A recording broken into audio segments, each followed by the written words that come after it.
عالم میں ہے نرالا، اعلیٰ ہے اس کا مقام، مرکز تحفظ اسلام، مرکز تحفظ اسلام۔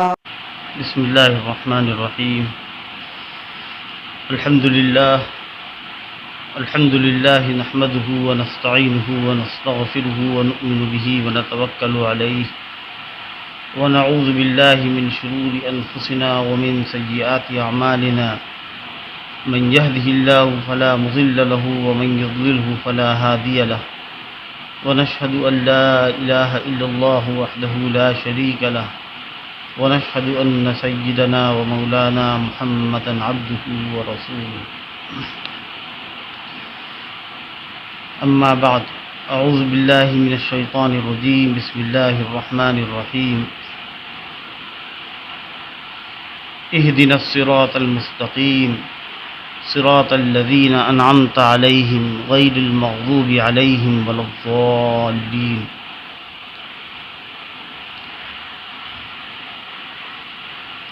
محترم سامعین،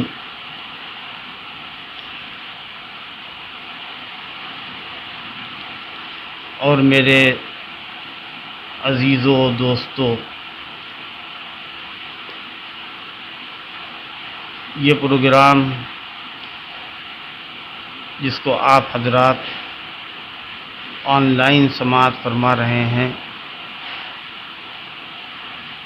عظمت صحابہ کانفرنس کی ایک قسط ہے۔ بہت سارے علماء اکرام کی تقاریر ہو رہی ہیں اور ان کے بیانات آپ حضرات سن رہے ہیں۔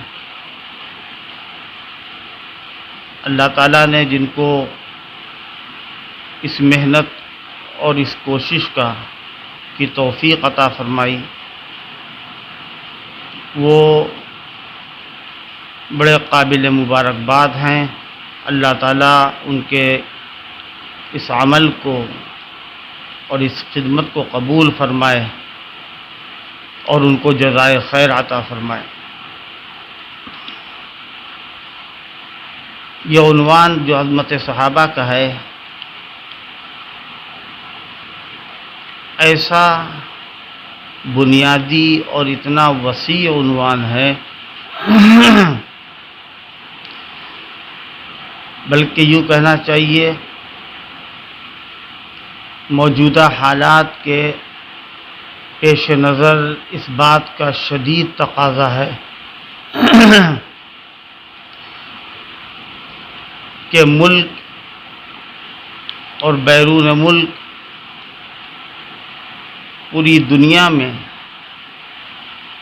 مسلمانوں کے عقائد اور ان کے اعمال کی اصلاح کے لیے حضرات صحابہ اکرام رضوان اللہ تعالی علیہم اجمعین کی سیرتوں کو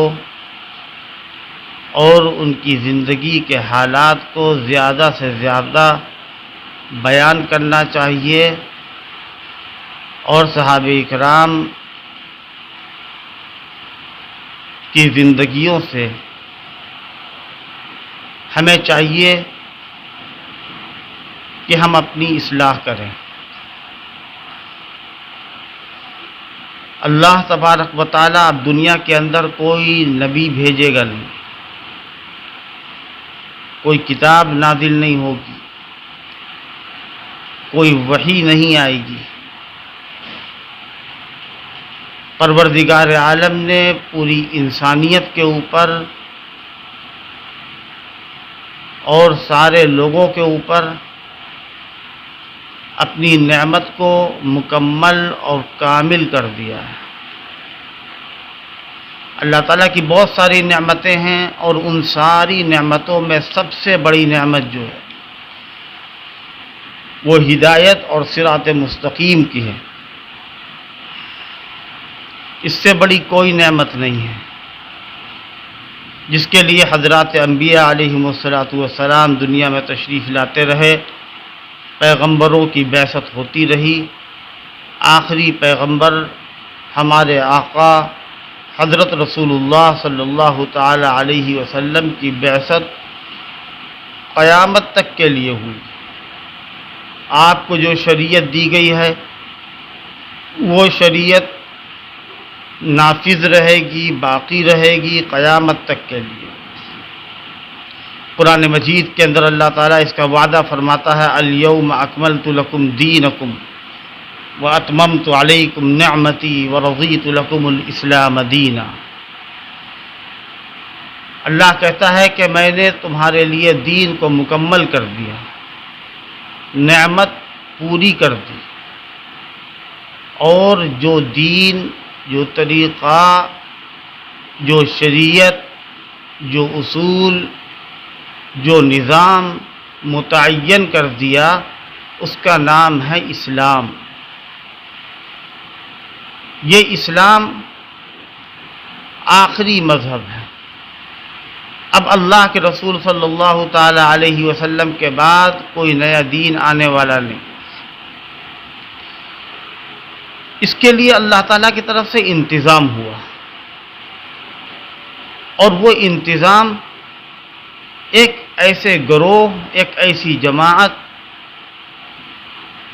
اور ایک ایسی امت کے ذریعے ہوا کہ جو ساری امتوں سے افضل، حضرات انبیاء کے بعد، رسولوں کے بعد، اس دنیا کے اندر تاریخ انسانی میں اگر سب سے برگزیدہ، سب سے مقدس، سب سے چنیدہ گروہ اور جماعت ہے تو وہ حضرات صحابہ کرام رضوان اللہ تعالی علیہم اجمعین کی ہے۔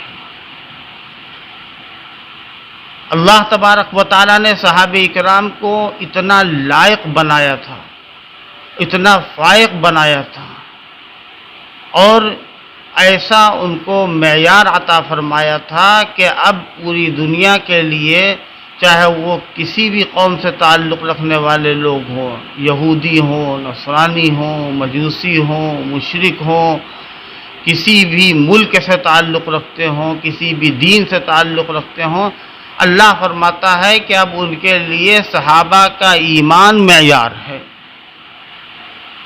صحابہ کرام کا طریقہ معیار ہے۔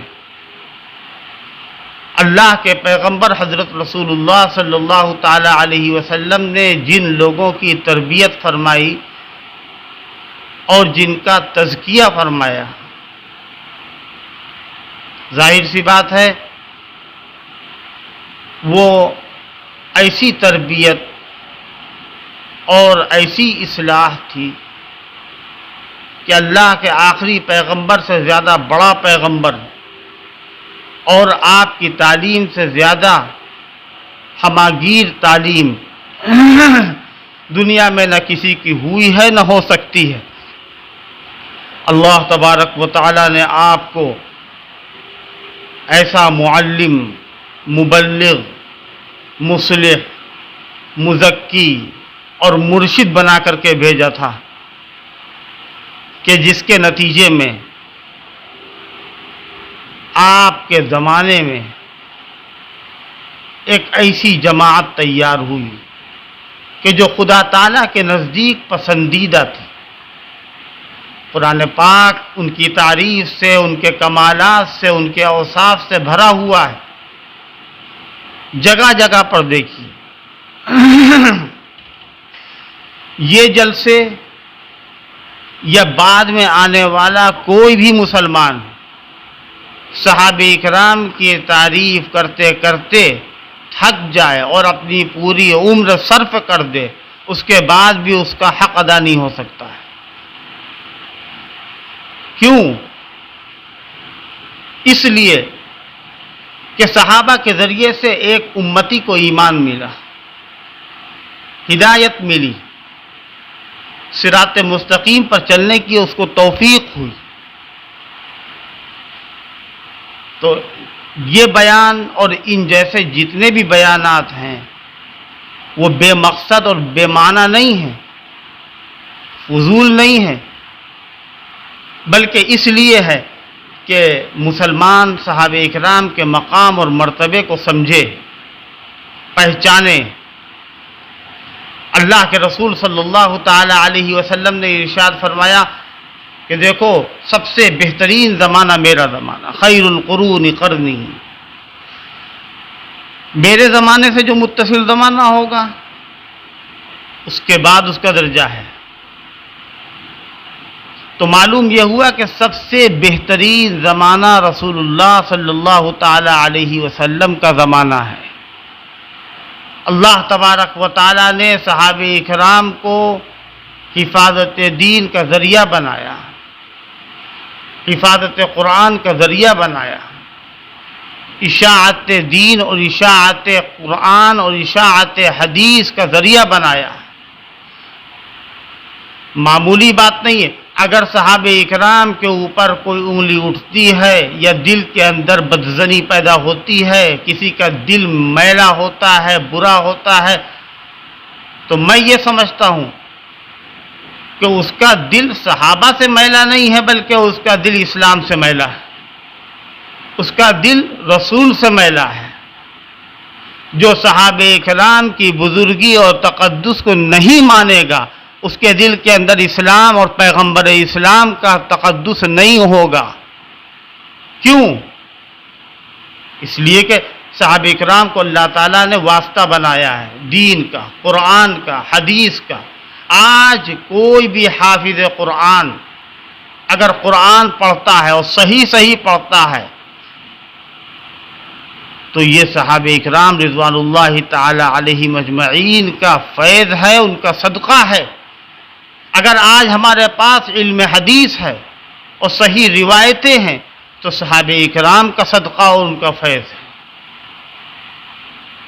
اور جن لوگوں کے اندر یہ جسارت پیدا ہو جائے اور یہ جرأت پیدا ہو جائے کہ وہ لوگ کچھ بھی نہ ہونے کے بعد بھی صحابہ کے اوپر انگلی اٹھائیں، ان میں تقسیم کریں، تفریق کریں، ان کے معیار کو متعین کریں، تو میں یہ سمجھتا ہوں کہ اللہ نے ان کے اندر سے نور کو اور بصیرت کو سلب کر لیا ہے۔ جس آدمی کے اندر یہ پہچان نہ ہو کہ صحابہ کون تھے اور منافق کون تھے، بڑی محرومی بدنصیبی کی بات ہے۔ اور میں یہ سمجھتا ہوں کہ پوری دنیا کے سارے علماء کو، مبلغوں کو، داعیوں کو، معلموں کو، مدرسوں کو کھڑا ہو جانا چاہیے ایسے لوگوں کے خلاف۔ کیوں؟ اللہ کے رسول صلی اللہ تعالی علیہ وسلم ارشاد فرماتے ہیں اذا ظہرت الفتن اب البدع فلیظہر العالم علمہ، جب بدعتیں فتنے ظاہر ہو جائیں تو عالم کو چاہیے کہ وہ اپنا علم ظاہر کرے، اور جو ایسا نہیں کرتا ہے ومن لم یفعل فعلیہ لعنت اللہ والملائکۃ والناس اجمعین، تو اس پر اللہ کی، ساری کائنات کی، فرشتوں کی، سارے انسانوں کی لعنت ہے۔ صحابہ اکرام کے خلاف آواز اٹھانے سے بڑا کوئی فتنہ نہیں ہے۔ فلاں صحابی اچھا تھا، فلاں صحابی اچھا نہیں تھا، وہ پسندیدہ تھا، فلاں صحابی عادل تھا، فلاں صحابی ظالم تھا، اس طرح کی تفریق اول نمبر کی گمراہی ہے، ضلالت ہے، جہالت ہے۔ سارے کے سارے صحابہ روشنی کے اوپر، نور کے اوپر، ہدایت کے اوپر، بصیرت کے اوپر، حقیقت کے اوپر تھے، جس طرح اللہ کے رسول صلی اللہ تعالی علیہ وسلم کی زندگی تھی۔ اگر صحابہ اکرام کے درمیان یہ جو بھی تفریق تھی وہ ان کے حساب سے تھی۔ اہل سنت والجماعت کا نظریہ اور موقف یہ ہے کہ سارے کے سارے صحابہ برابر نہیں تھے،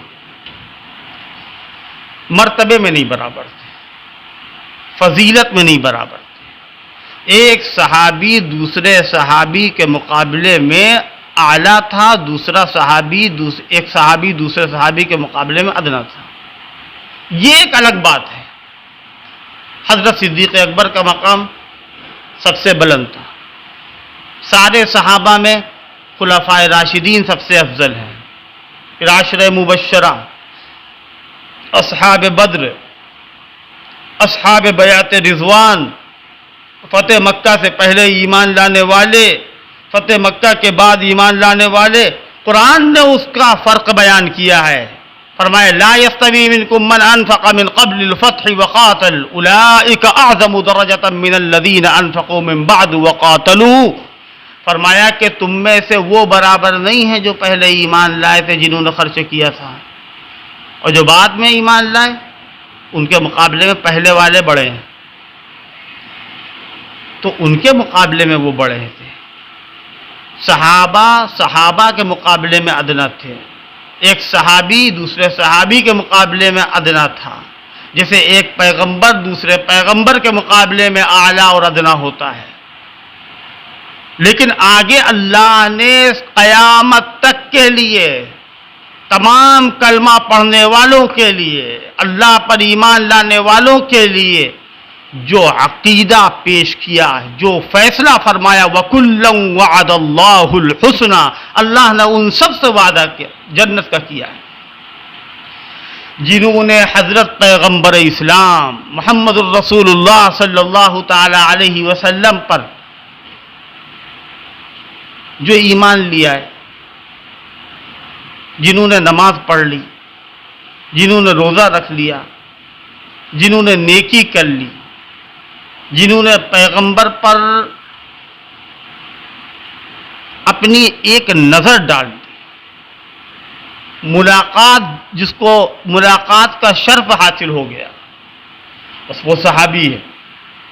اور ایسے صحابیوں کے لیے، یعنی جن کو رسول اللہ صلی اللہ تعالی علیہ وسلم سے ایک ساعہ کے لیے، ایک لمحے کے لیے، ایک لحظے کے لیے ملاقات کا شرف حاصل ہو گیا، پھر وہ محسنین ہو گئے، پھر وہ متقین ہو گئے، پھر وہ مفلحین ہو گئے، پھر وہ راشدین ہو گئے، پھر وہ صادقین ہو گئے۔ اور اللہ فرماتا للذین احسنوا الحسنى وزیادہ،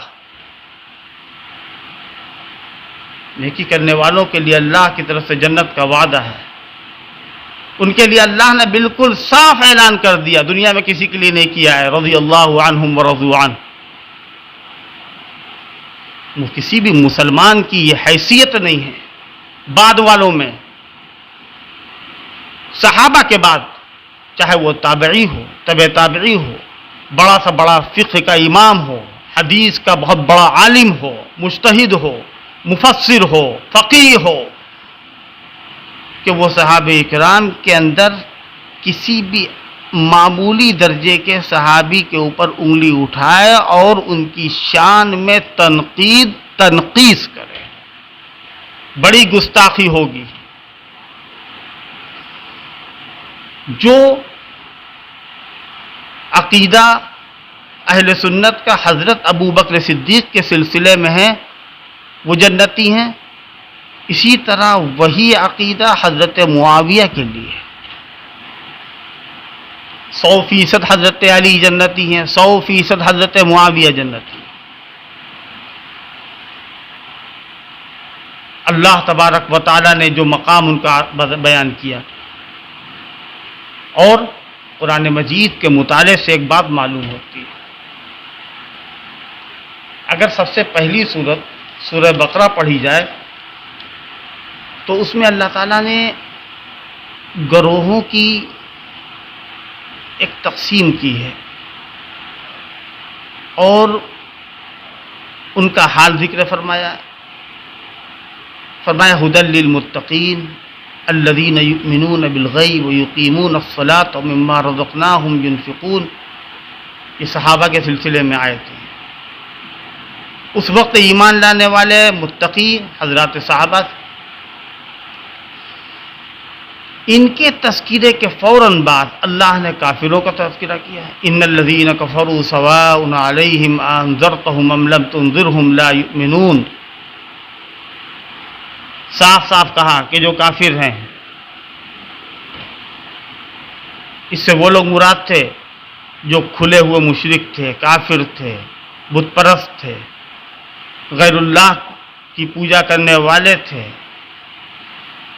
ان دونوں کے تذکرے کے بعد ایک علیحدہ اللہ نے تذکرہ فرمایا، وَمِنَ النَّاسِ مَن يَقُولُ آمَنَّا بِاللَّهِ وَبِالْيَوْمِ الْآخِرِ وَمَا هُمْ بِمُؤْمِنِينَ، لوگوں میں کچھ ایسے بھی ہیں کہ جو کہتے ہیں کہ ہم مومن ہیں۔ یہ کون لوگ ہیں؟ یہ وہ تو ہے ہی نہیں جن کے بارے میں اللہ تعالیٰ نے اس سے پہلے فرمایا تھا الف لام میم ذالک الکتاب لا ریب فیہ ھدی للمتقین، ان کا تذکرہ الگ کیا گیا۔ وَمِنَ النَّاسِ من یقول آمنا باللہ، یہاں سے تذکرہ ایک دوسرے فرقے کا کیا جا رہا ہے کہ جو رسول اللہ صلی اللہ تعالی علیہ وسلم کے زمانے میں مسلمانوں جیسی شکلیں اختیار کیے ہوئے تھے، اسلام کا لباس پہنے ہوئے تھے، لیکن اللہ تبارک و تعالیٰ ان کے بارے میں یہ خبر دے رہا ہے۔ کیا خبر دے رہا ہے؟ وما ہم بمؤمنین، یہ منافق مومن نہیں ہیں۔ کیوں؟ اس لیے کہ ان کے اندر اخلاص نہیں ہے، یہ ایمان بالغیب نہیں رکھتے ہیں، ان کے اندر صدق ہو اور ان کے دل کے اندر صفائی نہیں ہے۔ اللہ فرماتا یخادعون اللہ والذین آمنوا، یاد رکھیں وہ لوگ کہ جو صحابہ اور منافقین کے درمیان فرق نہیں جانتے ہیں۔ خوب اچھی طریقے سے قرآن کو دیکھیں، قرآن کیا کہہ رہا ہے۔ صحابہ کا تذکرہ جب قرآن کے اندر ہوتا ہے تو کیسے ہوتا ہے؟ دیکھیے، والذین معہ اشداء علی الکفار رحماء بینہم، وہ کفر کے مقابلے میں سخت ہیں اور ایمان والوں کے حق میں بڑے رحم دل ہیں، نرم ہیں۔ یہیں پر اللہ نے بس نہیں کیا، ان کی نمازوں کا ذکر فرمایا، تراہم رکعا سجدا یبتغون فضلا من اللہ ورضوانا۔ اللہ فرماتا ہے کہ اے نبی، آپ ان کو دیکھیں گے رکوع میں، سجدے میں، رکوع اور سجدوں کی حالت، اور رکوع اور سجدے ان کے کیسے ہوتے تھے، ان کے دل کی کیفیت کیا ہوتی تھی۔ قرآن پڑھیے تو آپ کو معلوم ہوگا۔ آپ دشمنان اسلام کی وکالت ہرگز نہ کریے۔ دشمنان اسلام وہ تو اسلام کو جڑ سے مٹانا چاہتے ہیں، اور یہ یزید کی بات ہو یا حضرت معاویہ، ہمیں یزید سے کوئی مطلب نہیں۔ یزید صحابی نہیں تھا، صحابی نہیں تھا، اور یزید کیا تھا، اس کا عمل کیسا تھا، وہ جنتی تھا، جہنمی تھا، ہمیں اس سے کوئی مطلب نہیں ہے، میں نہیں جانتا ہوں یزید کو۔ ہاں، حضرت معاویہ کے اوپر، حضرت عثمان کے اوپر، حضرت عمرو بن عاص کے اوپر، حضرت مغیرہ ابن شعبہ کے اوپر، حضرت ام المومنین عائشہ صدیقہ کے اوپر، اور صحابہ اکرام کی ایک بڑی تعداد، آپ تو اس کو بھی نہیں مانتے ہیں کہ صحابہ کی بڑی تعداد تھی۔ کیسے تھے وہ پیغمبر، اور اللہ کا وعدہ وہ کیسا تھا، جس میں اللہ کہتا ہے کہ اے پیغمبر، اذا جاء نصر اللہ والفتح ورأیت الناس يدخلون فی دین اللہ افواجا، آپ دیکھیں گے لوگوں کو اسلام کے اندر، دین کے اندر داخل ہوتے ہوئے جوخ در جوخ، بڑی تعداد میں داخل ہو رہے ہوں گے۔ اللہ کو نہیں معلوم تھا کہ یہ صحابہ منافق ہیں؟ پھر اللہ نے کیوں فرمایا فَعَلِمَ مَا، جن لوگوں کے سلسلے میں اللہ نے فرمایا ہے کہ وہ لوگ کہ جو بیعت رضوان کر رہے تھے، درخت کے نیچے بیعت ہو رہی تھی رسول اللہ صلی اللہ تعالی علیہ وسلم کے ہاتھ پر، اہل حدیبیہ کا تذکرہ ہے۔ اللہ فرماتا ہے لَقَدْ رَضِيَ اللَّهُ عَنِ الْمُؤْمِنِينَ إِذْ يُبَايِعُونَكَ تَحْتَ الشَّجَرَةِ، اللہ ان سے راضی ہو گیا۔ کیوں راضی ہوا؟ اللہ تو عالم الغیب ہے، اس کو تو دلوں کی باتیں سب معلوم ہیں۔ اللہ سے بڑی ذات کسی کے نہیں ہے، وہ آنکھوں کی چوریوں کو بھی جانتا ہے، اور دلوں کی خیانتوں کے اوپر بھی اس کی نظر ہے، وہ جانتا ہے، وہ گواہی دیتا ہے فَعَلِمَ مَا فِي قُلُوبِهِمْ، ان کے دلوں کے اندر جو بات تھی اللہ نے اس کو جان لیا، اور جان کر کے اللہ راضی ہوا۔ آج بڑے بڑے نام لیے جاتے ہیں، علامہ ابن عبد البر کے، ابن جریر کے، ابن کثیر کے، ابن حجر کے کیا کہتے ہیں علامہ ابن عبد البر؟ وہ کہتے ہیں کہ اللہ جس سے راضی ہو جائے پھر اس سے کبھی ناراض نہیں ہوگا۔ جھوٹی باتیں کرتے ہیں، قرآن کو اپنی ضلالت پھیلانے کا ذریعہ بناتے ہیں۔ یضل بہ کثیرا ویہدی بہ کثیرا وما یضل بہ الا الفاسقین۔ یہی قرآن اہل باطل کے لیے سامان بن جاتا ہے۔ حدیث کی باتیں، قرآن کی باتیں، صحیح راستہ کیا ہے؟ اگر صحابہ اکرام کے سلسلے میں یہ بات کہی جائے، میں بات یہی کہہ رہا تھا کہ منافقوں کا تذکرہ کیسے ہو رہا ہے اور صحابہ کا تذکرہ کیسے ہو رہا ہے۔ اللہ تعالیٰ فرماتا ہے منافقوں کا ذکر کر کے یخادعون اللہ والذین آمنوا، وہ اللہ کو اور اہل ایمان کو دھوکہ دے رہے ہیں۔ اور اللہ کیا فرماتا ہے؟ ما یخدعون الا انفسهم وما یشعرون فی قلوبهم مرض فزادهم اللہ مرضا۔ ان کے دلوں کے اندر مرض ہے، اللہ نے اس لعنت کی وجہ سے مرض اور بڑھایا۔ جب انہوں نے ٹھان لی کہ ہم نہیں ہوں گے صحیح، ٹیڑھے ہی رہیں گے، اور جو ٹیڑھا ہوتا تو اللہ اس کو اور ٹیڑھا کر دیتا ہے، جیسے بنو اسرائیل تھے، حضرت موسیٰ علیہ السلام کو تکلیف پہنچا رہے تھے۔ موسیٰ علیہ السلام ان سے کہہ رہے تھے، کیا کہہ رہے تھے؟ حضرت موسیٰ کہہ رہے تھے وَإِذْ قَالَ موسیٰ لِقَوْمِهِ يَا قَوْمِ لِمَ تُؤْذُونَنِي وَقَدْ تَعْلَمُونَ أَنِّي رَسُولُ اللَّهِ إِلَيْكُمْ۔ اے میری قوم، تکلیف نہ دو ہمیں، تمہیں معلوم ہے کہ میں اللہ کا رسول، لیکن وہ نہیں مانے۔ فَلَمَّا زَاغُوا أَزَاغَ اللَّهُ قُلُوبَهُمْ، جب وہ ٹیڑھے ہوئے تو اللہ نے ان کو اور ٹیڑھا کر دیا۔ وَاللَّهُ لَا يَهْدِي الْقَوْمَ الْفَاسِقِينَ، اللہ ایسے بدماشوں کو، بدکرداروں کو، خبیث النفس لوگوں کو ہدایت نہیں دیتا۔ منافق رسول اللہ کو دھوکہ دینا چاہ رہے، اللہ کو دھوکہ دینا چاہ رہے، ایمان والوں کو دھوکہ دینا چاہ رہے، ہر موقع پر انہوں نے کیا۔ غزوہ تبوک ہو،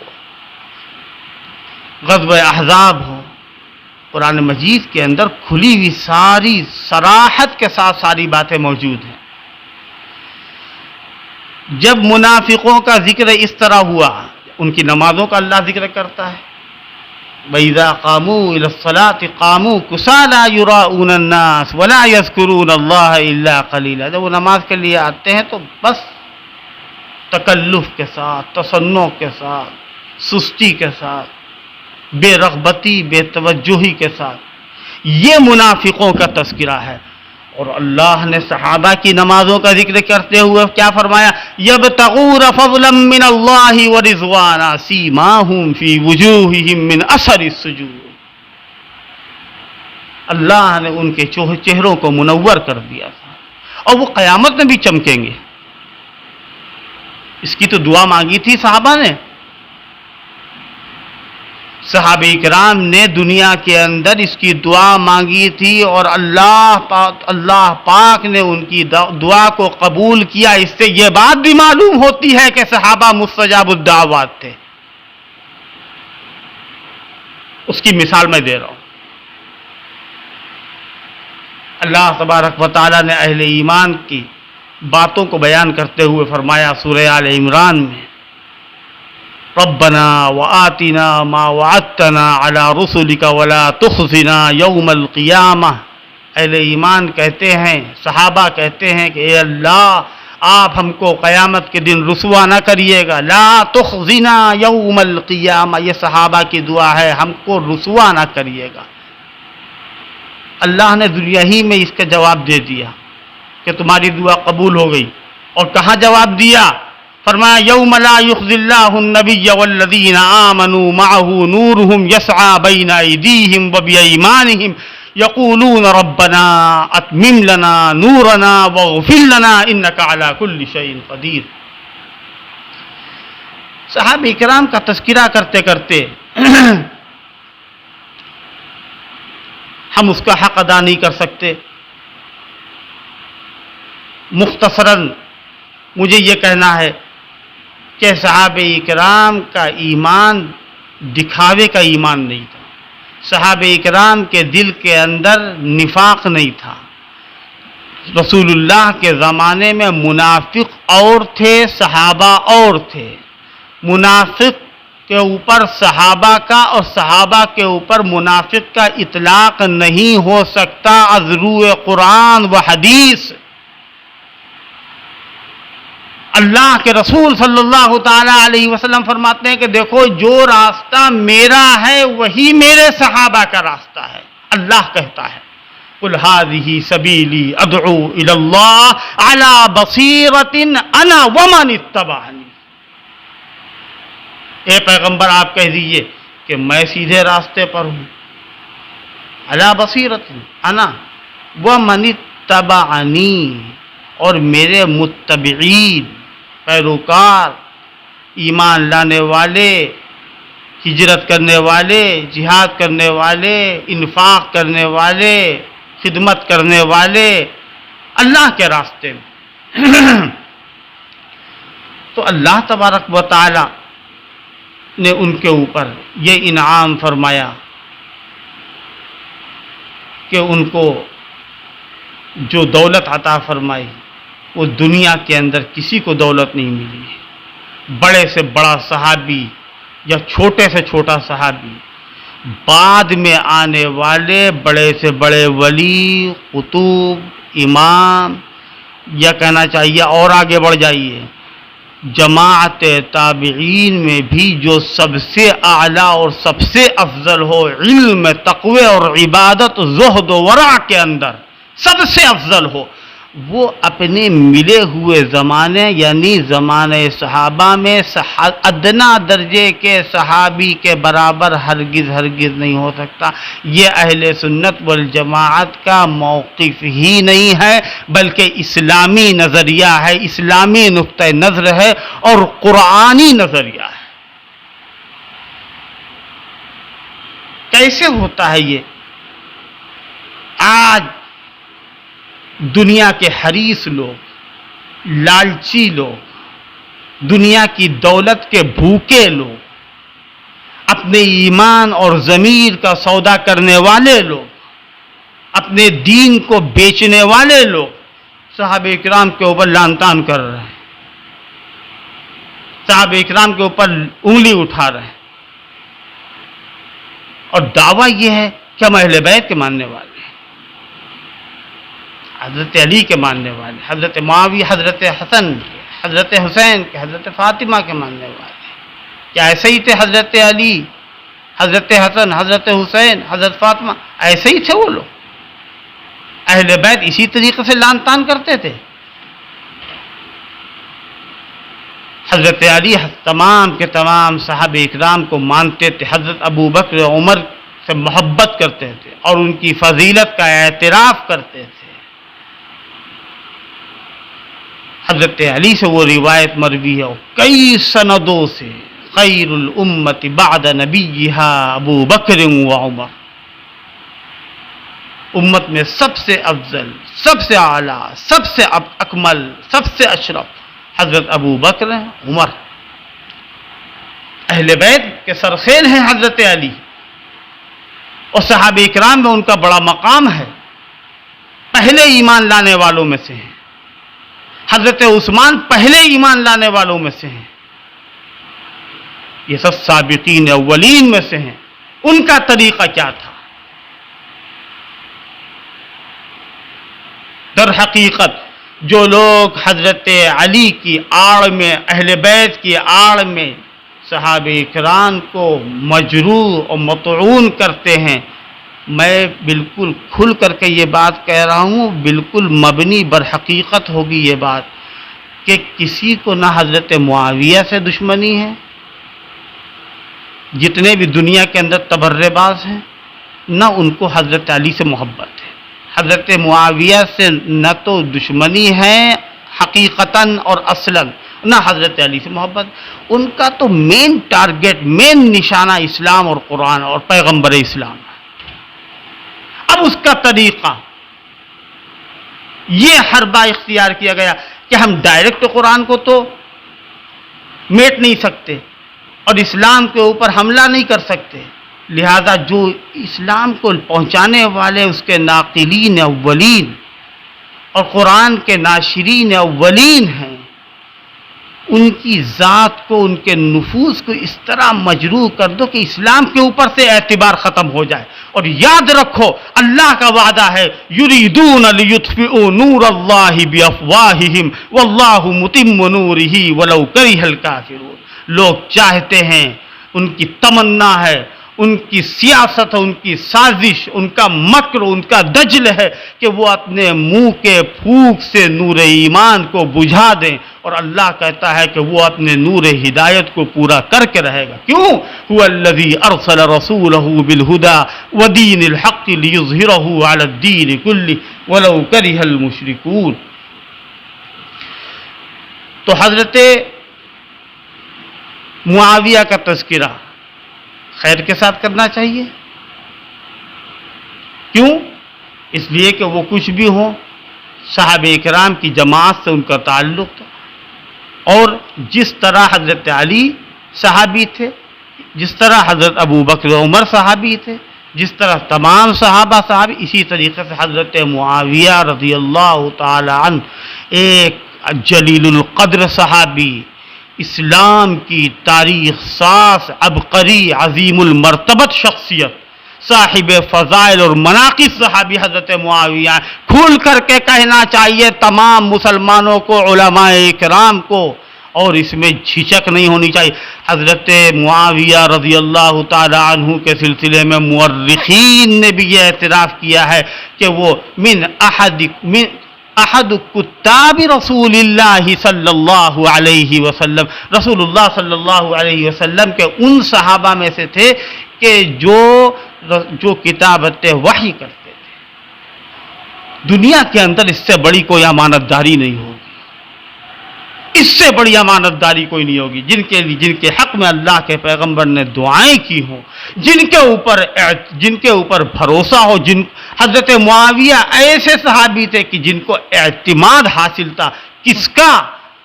سیدنا حضرت فاروق اعظم رضی اللہ تعالی عنہ، حضرت عثمان ذی النورین کا، حضرت علی مرتضیٰ کا، تمام صحابہ کا. دشمنان اسلام نے انہی کو مجروح کیا اور متون کیا کہ جن کے ذریعے سے اسلام کو سب سے زیادہ فائدہ اور ترقی حاصل ہوئی.